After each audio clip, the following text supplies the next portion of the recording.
De mon point de vue, ce n'est pas une bonne idée.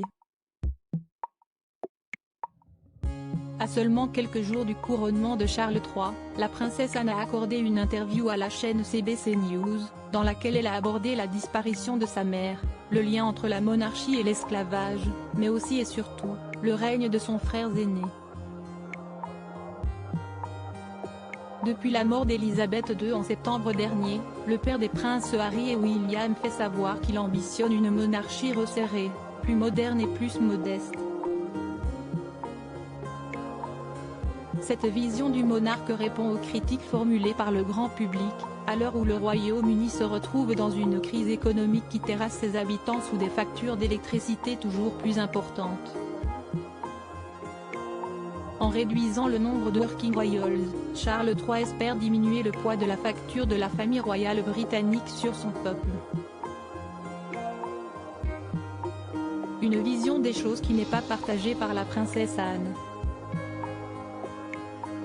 Dans son entretien donné à CBC News, la princesse royale a laissé entendre qu'elle désapprouvait l'approche de Charles III quant à la monarchie réduite.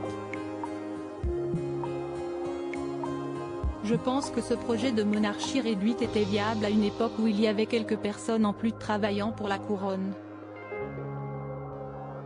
Car en 3 ans, la famille royale britannique a perdu 5 de ses working royals.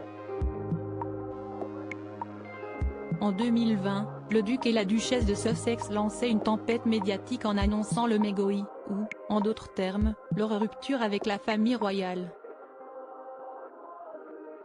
Un an plus tard, la reine Elisabeth perdait son mari, le prince Philippe. Puis, en janvier 2022, quelques mois avant de mourir, la souveraine retirait ses titres militaires au prince Andrew, empêtré dans l'affaire Epstein. Supérieure à Princesse Anne, une icône de mode en 50 looks mythique est la Princesse Anne, où la colonne vertébrale des Windsor elle est celle qui travaille le plus chez les Windsor. L'année dernière, la princesse Anne a rempli 214 engagements royaux contre les 181 de son frère, Charles III. Loin derrière, la princesse Catherine n'a assuré que 90 visites au nom de la couronne. Et ce n'est pas la première année que la seule fille d'Élisabeth II remporte ce titre. Mais à l'heure où l'époux de Camilla envisage une monarchie resserrée, la mère de Zara Phillips émet quelques doutes quant à la faisabilité de la chose. Pour celle qui arrive régulièrement en tête du classement des royaux qui travaillent le plus, l'ambition de Charles III pourrait causer une surdose de travail.